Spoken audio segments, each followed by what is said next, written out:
안녕하세요. 연꽃 말씀입니다. 오늘은 부모와 자식 인연을 다룬 세 편의 이야기입니다. 첫 번째는 키사고따미의 등불, 한 아이를 잃은 어머니의 이야기. 두 번째는 사리불과 어머니, 지혜제일이라 불린 제자 사리불의 이야기. 마지막은 목련 존자의 어머니, 지옥에 떨어진 어머니를 구하려 한 효심의 이야기. 첫 번째 이야기부터 시작합니다.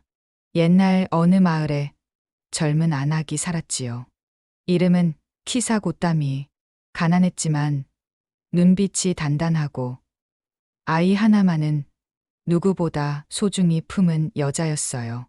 그 아이가 3살이 되었을 무렵 열병이 나더니 이튿날 숨이 끊어졌습니다. 하늘이 무너진다는 말, 그때 처음 알았다지요. 키사고따미는 아들을 품에 안고 울었습니다.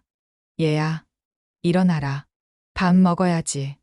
하지만 아이는 눈을 뜨지 않았습니다. 그녀는 이웃집 문을 두드렸습니다. 약 좀 주세요. 제 아들이 아직 숨이 따뜻해요. 사람들은 눈을 피했습니다. 고따미, 이제 그 아이는 돌아오지 못해. 그녀는 듣지 않았습니다. 죽음이란 말을 이해할 수 없었거든요. 그때 누군가 말했습니다. 부처님께 가보시오. 그분은 세상의 병을 고치시는 분이니 어쩌면 내 아이의 병도 고칠 수 있을지 몰라. 안악은 아이를 품고 먼 길을 걸었습니다. 발바닥이 갈라지고 옷은 흙먼지로 범벅이 되었지요. 절 앞에서 부처님께 엎드려 울었습니다. 세존이시여, 제 아이를 살려주십시오. 무슨 약이든 주신다면 하겠습니다. 부처님은 그녀를 바라보았습니다. 그 눈빛은 연못 위 달빛 같았다고 전합니다. 좋다. 이 아이를 살릴 약이 있느니라. 단, 죽은 이를 본 적 없는 집에서 저자씨 한 알만 얻어오너라. 키사고따미는 눈물 속에서도 웃었습니다. 그거면 됩니다. 세존이시여. 그녀는 마을을 돌았습니다. 첫 번째 집에 들어가 물었습니다. 이 집에 죽은 사람 있나요? 우리 아버지가 작년에 떠났지요. 그녀는 고개를 숙였습니다.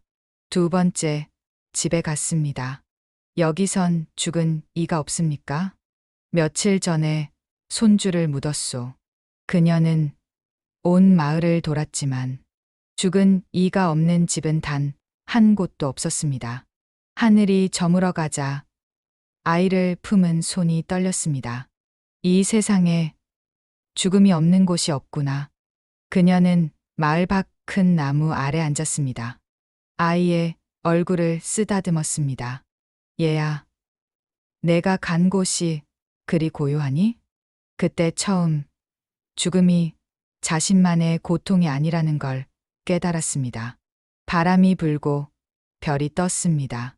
그녀는 눈을 감았습니다. 아이의 무게가 팔에서 점점 가벼워지는 듯했지요. 마치 이제 됐어. 엄마라고 말하는 것처럼. 다음 날 새벽, 그녀는 절로 돌아왔습니다. 부처님 앞에 아이를 내려놓으며 말했습니다. 세존이시여, 이제 제 아들은 잠들었습니다. 저도 이제 잠시 쉬고 싶습니다. 부처님이 말씀하셨습니다. 고따미여, 세상은 불타는 집과 같느니라. 불길 속에서 울음을 멈출 수 있는 이는 불길의 성질을 아는 자뿐이니라. 그녀는 그 말씀을 가슴에 새기며 아이의 시신을 강가에 묻었습니다. 며칠 후 키사고따미는 머리를 깎았습니다. 출가를 결심한 것이지요. 그녀는 부처님 곁에서 수행을 시작했습니다. 밤마다 연불 소리 사이로 들리는 건 아들의 웃음소리 같았다고 했습니다. 그녀는 스스로에게 물었습니다. 내 아들은 죽었지만 나는 살아있다. 그렇다면 나의 삶은 이제 무엇을 향해야 할까? 부처님은 그녀에게 미소 지으며 말씀하셨습니다. 죽음은 사라지는 것이 아니라 변하는 것이니라. 변화를 두려워하지 않는 자가 곧 지혜를 얻느니라. 그녀는 고개를 숙였습니다. 그날 이후 그녀는 더 이상 눈물을 흘리지 않았습니다. 대신 세상의 모든 어머니를 위해 기도했습니다. 시간이 흘러 곧다미는 많은 제자를 거느린 비구니가 되었습니다. 사람들이 물었습니다. 스님, 부처님께선 어찌하여 저자씨를 구하라 하셨나요? 그녀는 빙긋 웃으며 말했습니다. 세존께서는 제 아이를 살리려 한 게 아니었습니다. 내 어리석은 마음을 살리려 하신 거지요. 죽음이 나만의 고통이 아니라는 걸 내가 직접 걸어서 배우게 하신 겁니다. 그 말에 사람들이 고개를 숙였습니다. 그녀는 손에 겨자씨 한 알을 쥐고 말했습니다. 이 작은 씨앗 안에도 생과 사가 함께 있지요. 죽음은 끝이 아니라 다른 삶의 문을 여는 열쇠랍니다. 그날 밤 곧다미는 절의 연못가에 앉았습니다. 달빛이 물 위에 내려앉고 그 속에 아이의 얼굴이 비쳤습니다. 얘야, 내가 가르쳐 준 게 많구나. 그녀는 합장했습니다. 어미의 마음은 물과 같아서 아무리 퍼내도 끝이 없구나. 바람이 불며 물결이 일었습니다. 그 속에서 부처님의 목소리가 들리는 듯 했습니다. 곧다미여, 슬픔은 사라지지 않는다. 다만 지혜로 변할 뿐이다. 그녀는 눈을 감고 중얼거렸습니다. 제 슬픔이 지혜가 되었다면 그건 부처님의 자비덕입니다. 그 후로 곧다미는 마을마다 다니며 슬픔에 잠긴 이들에게 겨자씨를 건넸습니다. 이 씨앗을 손에 쥐고 기도해 보세요. 죽음은 떠남이 아니라 머무름의 다른 이름이에요. 그 말을 들은 이들이 눈을 감고 울었습니다. 누군가는 자식을, 누군가는 부모를 떠올렸습니다. 그들의 마음에 작은 등불이 켜졌지요.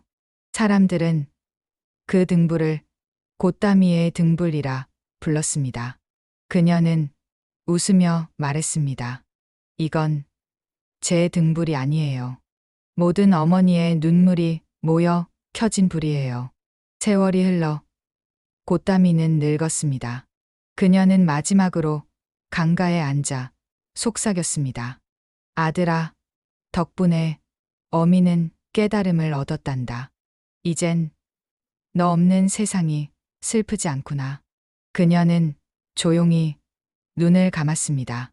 그 순간 하늘에서 바람이 불어 수많은 등불이 한꺼번에 흔들렸습니다. 사람들은 말했습니다. 곧다미 스님이 열반하신 날 강가의 등불이 밤새 꺼지지 않았다. 마음이 고요하면 인연이 보입니다. 슬픔도 결국 지혜로 향하는 길이지요. 두 번째 이야기 이어갑니다. 사리불과 어머니, 자식에 대한 또 다른 믿음의 깨달음 이야기입니다. 옛날 부처님이 세상에 계실 때 가장 지혜로운 제자 가운데 한 분이 있었어요.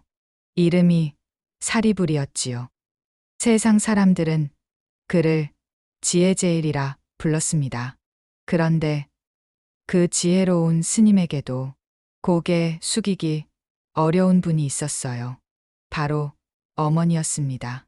사리불의 어머니는 성미가 셌어요. 내 아들은 머리 좋고 출세할 상인데 출가해서 삭발을 하다니.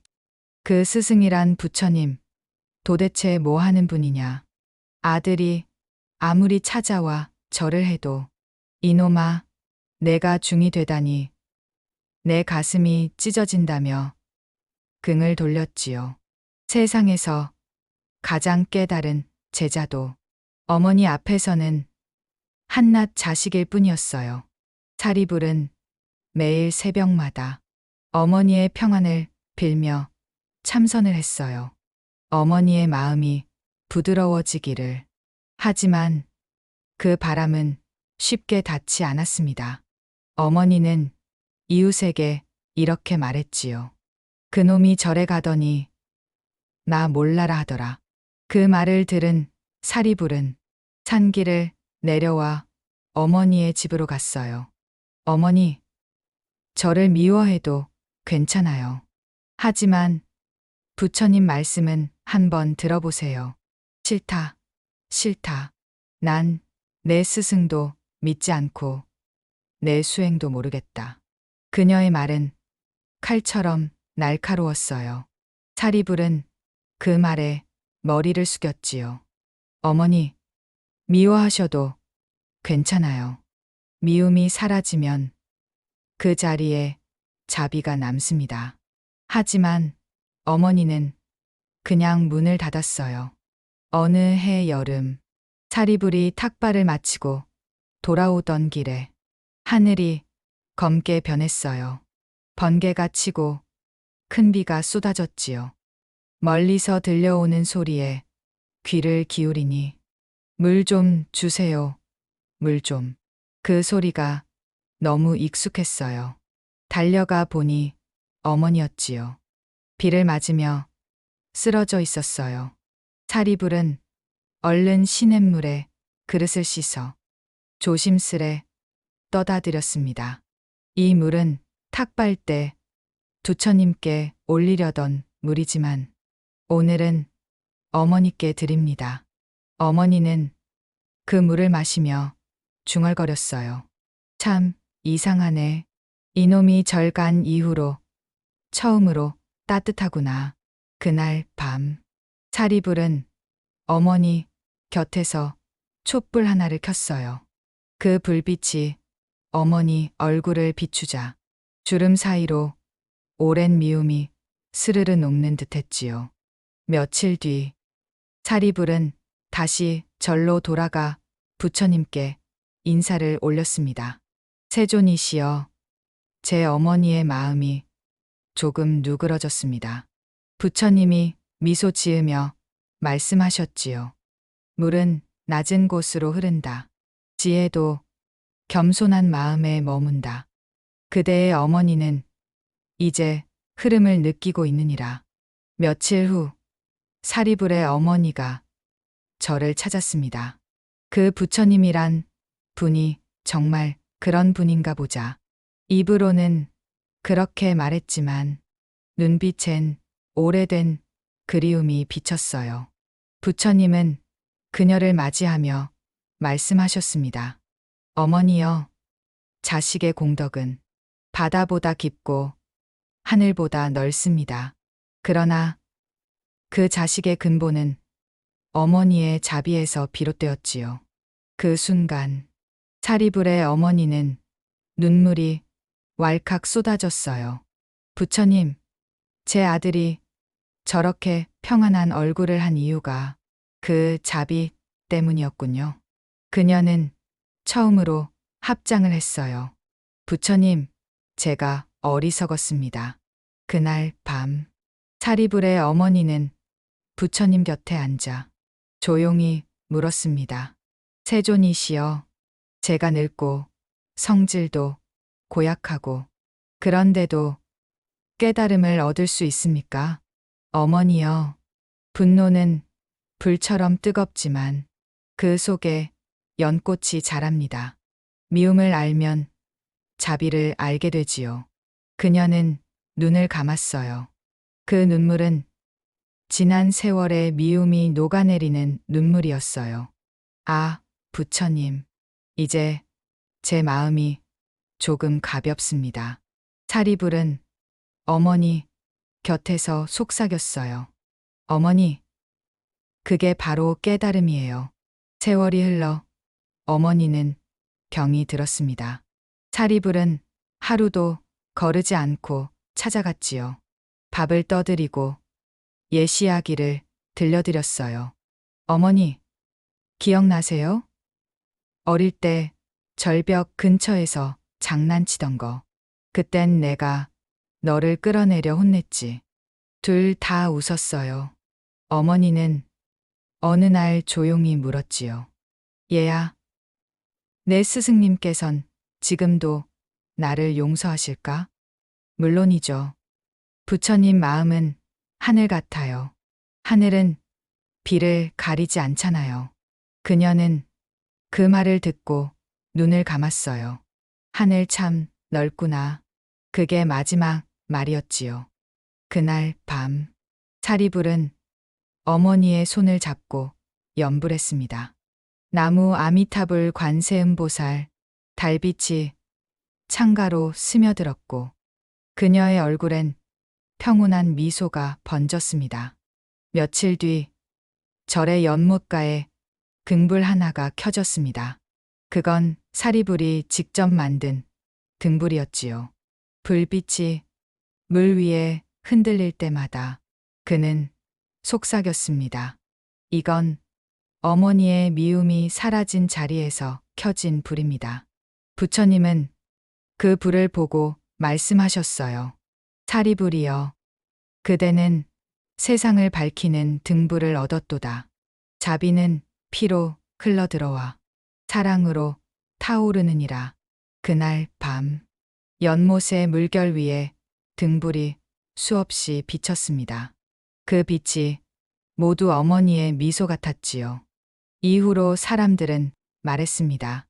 부처님의 제자 중 가장 지혜로운 이는 사리불이지만 그 지혜를 낳은 이는 그의 어머니였다. 사리불은 늘 그 말을 부정하지 않았어요. 그렇습니다. 어머니가 계셨기에 제가 부처님께 다가갈 수 있었지요. 미움이 없었다면 자비도 몰랐을 겁니다. 그는 제자들에게 말했어요. 누구든 깨달음을 얻고 싶다면 먼저 부모를 이해하라. 부모의 고집은 그 사랑의 또 다른 모양이다. 그날 이후 절마다 등불이 켜졌습니다. 그 불빛은 바람에도 꺼지지 않았지요. 마음이 고요하면 인연이 보입니다. 미움도 결국 깨달음으로 가는 길이지요. 세 번째 이야기 시작합니다. 한 스님의 꿈. 옛날 부처님께서 세상에 계실 때 지혜는 사리불이 첫째였고 신통은 목련 존자가 으뜸이라 했어요.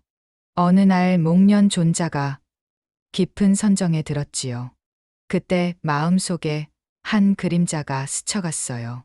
어머니의 얼굴이었어요. 눈은 움푹 꺼지고 입술은 마르고 손끝엔 불꽃이 일고 있었지요. 그는 깜짝 놀라 외쳤습니다. 어머니, 눈을 뜨니 땀이 흘러내렸어요. 그는 곧장 부처님께 달려갔지요. 세존이시여, 제 어머니가 괴로워하십니다. 제가 신통으로 그분을 찾아봐도 되겠습니까? 부처님은 고개를 끄덕였어요. 목련아, 효심이 깊도다. 다만 기억하라. 자식의 사랑이 크더라도 업의 무게는 스스로 지는 것이다. 목련은 눈을 감고 하늘과 지옥을 두루 살폈어요. 마침내 그는 아귀도 굶주린 영혼들의 세계에 닿았지요. 그곳은 불길이 솟구치고 바람은 칼 같았어요. 그 속에서 그는 어머니를 봤어요. 불에 그을린 얼굴, 움켜쥔 손 안에는 한 줌의 밥이 있었어요. 그녀는 그 밥을 몰래 감추려 했지요. 어머니, 목련입니다. 제가 음식을 드리겠습니다. 그는 공양 그릇을 꺼내 밥을 담아드렸어요. 하지만 밥이 입에 닿자마자 불로 변했지요. 타는 냄새와 함께 어머니가 울부짖었어요. 아, 또 안 돼. 목련은 무릎을 꿇었어요. 세존이시여, 제가 어머니를 구할 수가 없습니다. 그때 부처님의 목소리가 들렸어요. 목련아, 그대 어머니는 생전에 인색하고 교만했느니라. 스스로의 업이 불을 만든 것이다. 그러나 아직 길이 없진 않다. 그대 혼자 힘으로는 어렵다. 모든 스님과 중생의 자비를 모으거라. 목련은 절로 돌아와 부처님께 절을 올렸어요. 세존이시여, 어떻게 해야 합니까? 7월 보름이 오면 하한거를 마친 스님들이 모두 모이느니라. 그날 그들에게 음식을 베풀고 부모와 조상의 영혼을 위하여 공양을 드리면 그 자비가 지옥의 문을 열 것이니라. 목련은 그 말씀대로 했어요. 그날은 햇살이 유난히 밝았지요. 스님들이 앉은 자리에 향과 꽃, 밥과 과일, 물이 가지런히 놓였어요. 그는 합장했어요. 이 공양은 모든 중생과 제 어머니를 위해 올립니다. 그 순간 절 위로 바람이 불었어요. 향, 연기가 하늘로 피어올랐고 멀리 지옥문에서 울음 대신 웃음소리가 들렸지요. 얘야, 따뜻하다. 이제 괜찮다. 그건 분명 어머니의 목소리였어요. 그날 밤 목련은 꿈을 꾸었어요. 어머니가 연꽃 위에 앉아 있었지요. 불꽃이 사라지고 얼굴은 평온했어요. 얘야, 내 정성 덕에 내가 구원받았다.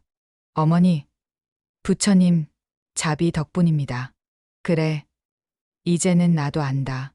아들은 효로 나를 구했고 부처님은 자비로 우리 모두를 구하셨다. 그녀는 웃으며 연꽃 속으로 사라졌어요. 그 향내가 며칠 동안 절 안을 채웠다지요. 그 후 부처님은 말씀하셨어요. 이날을 우란분절이라 하리라. 모든 중생이 부모를 공양하고 감사의 마음을 전하는 날이 되리라. 그때부터 사람들은 7월 보름이 되면 밥을 짓고 과일을 담고 향을 피워 조상님께 절을 올렸지요. 이건 목련 존자가 어머니를 구한 날이래. 그래서 우란분절이라 하더라. 그 말은 세월이 흘러도 남았어요.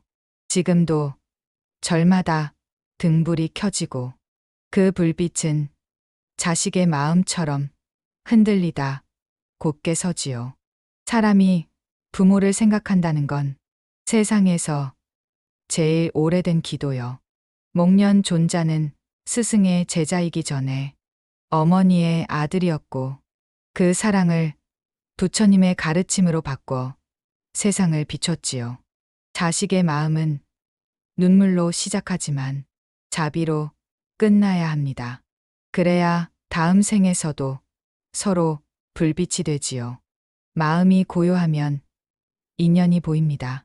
미움도 결국 깨달음으로 가는 길이지요. 이 세 이야기는 시대를 넘어 우리 모두의 마음 안에 있는 불빛 하나를 닮았습니다. 누구의 삶에도 사랑과 이별은 찾아오지만 그 끝은 늘 깨달음으로 이어지지요. 연꽃은 진흙에서 피고 사람의 마음은 눈물에서 자랍니다. 이 이야기가 마음에 닿았다면 여러분의 구독과 좋아요 하나하나가 저한테는 큰 힘이 됩니다.